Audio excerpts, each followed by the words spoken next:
There's a saying, if you allow your passion to become your purpose, it will one day become your profession.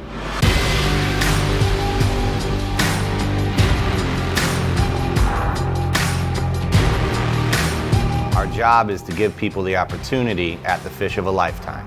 But on our days off, it's our turn.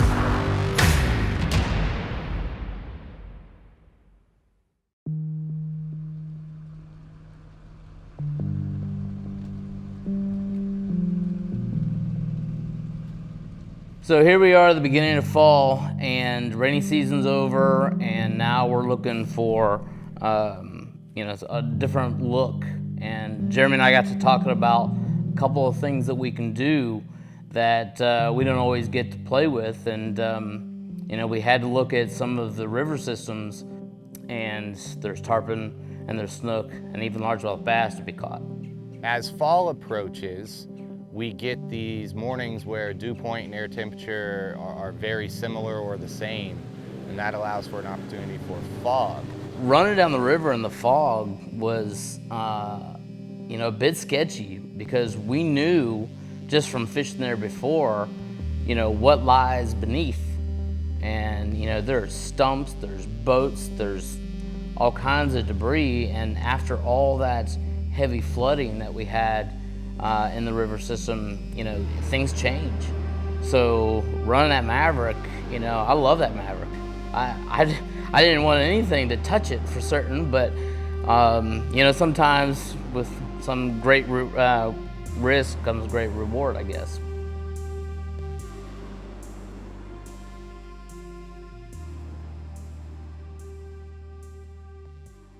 As this water's just rolling around this bend, it's super shallow here. It's like 2 feet deep here. Right. But I think on that edge, don't you think it's probably 4 or 5 feet? At least, and you can see where it's dumping out of this pond right here. I bet you that right in there is 6, 7, 8 feet deep. Yeah. Because of the current flow. That's where the fish are gonna be, is in that deeper edge. Yeah, and as the water continues to go out, we saw fish all the way back. Look at that, Like one just busted right there. In a foot of water. So all that bait's coming out of that little flooded area, and they're just right there ready to chew. We showed up and fog was there, morning was beautiful. You could hear the fish popping, you could hear the birds eating. I mean, it was right. In your mind when it's right. And it was that feeling altogether that it was just right.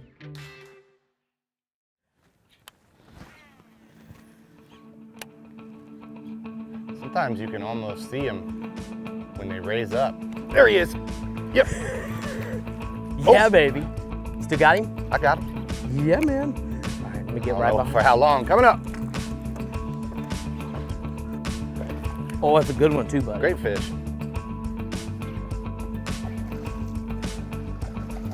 Man, they got so much power in this current, don't they? Well, stronger than the average bear in a 3-knot current. And he feels that way. He feels like it too. Oh, I'm trying to bow to him.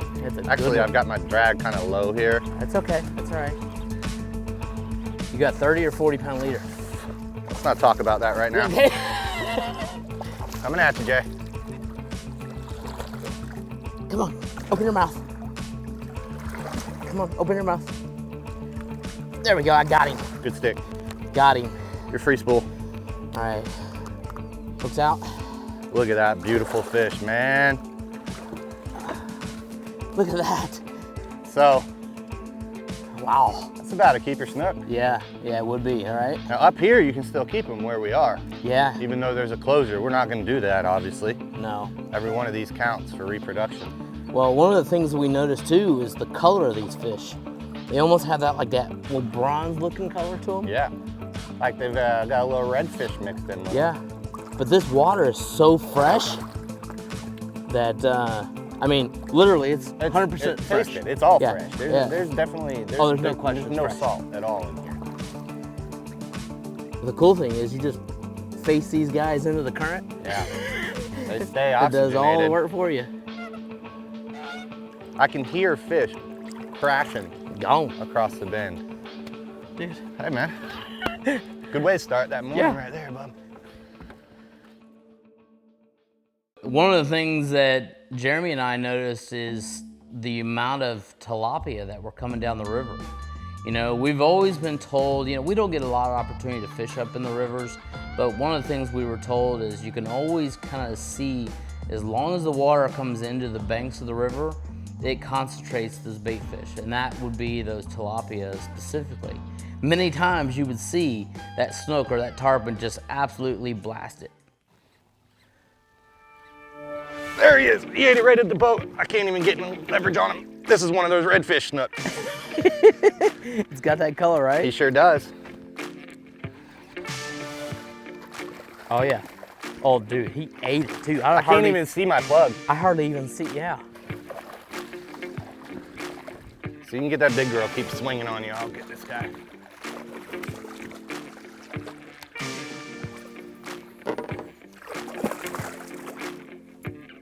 Man, did he ever eat it. Whoa, J-Lee Dental Services, baby.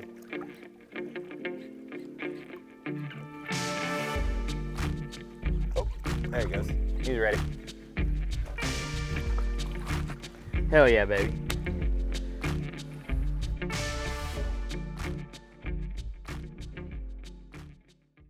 So I think one of the things that you hear a lot about is that in the winter time, a lot of fish push up these rivers because the water's warmer up in these rivers. But it's actually quite common for these fish to push up these rivers in the summertime because of the rains that we get way out in the middle of the state will find their way through those river systems and dump out into the harbors like Tampa Bay, Charlotte Harbor, places like that. And these fish will flow against the current because they know there's fish and bait and food flowing with the current. So they'll come up those rivers and get into the middle of the state where it's all fresh. There's no salt water there. And it's a really neat thing to catch saltwater species in freshwater. Come on. There he is.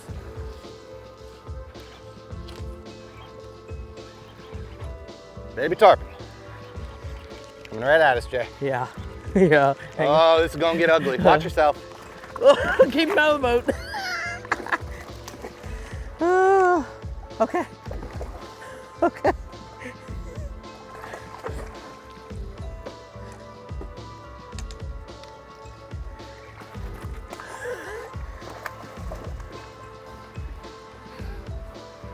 All right, careful of those trebles, bud. Woo! Uh-huh. I know first aid, just in case.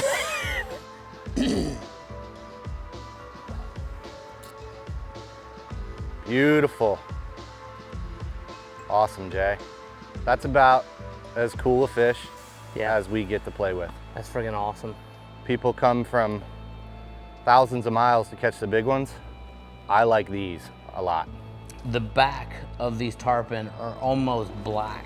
So having that completely different look, you know, you grab a hold of that little juvenile tarpon and you just look at him, it's like, wow, this is actually where they come from. That's the cool part about that fishery is where, you know, you're almost starting right in the beginning of their life and seeing what it is that they're responding to and to get that catch next to the boat, it was incredible.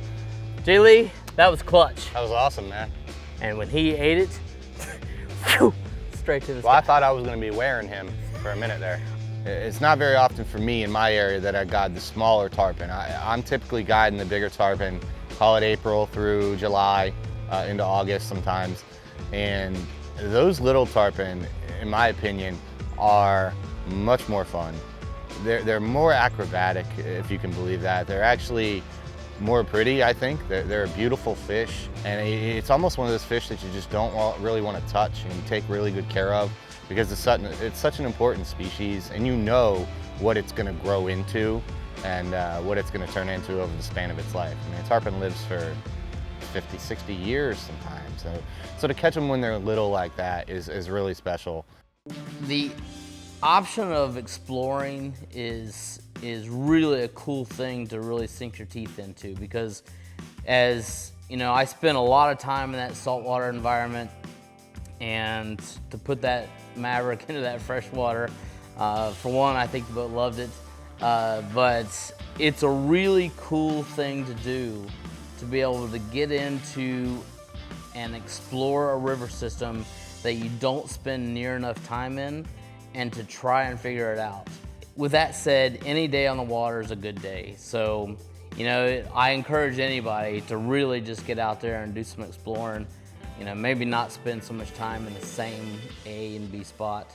You know, try to stretch your wings a little bit and try to find some other places to fish. The special thing about this particular trip was that we're not far from home. We're not far from the saltwater that we spend 95% of our time on. Yet we're in a completely different world, to be quite honest. It's a place where, you know, when you want to stop and have a little something to eat, or the fishing gets slow, it starts getting hot out, you pull over to a beach and there's deer tracks, and there's prints from hogs, and there's, you know, gators on the banks. I mean, it's just a really neat place. It's old Florida. It's something that as I was a kid, I kind of grew up in. So to come back to it in this form is really special to me. And it's something I'm going to be doing a lot more of, that's for sure.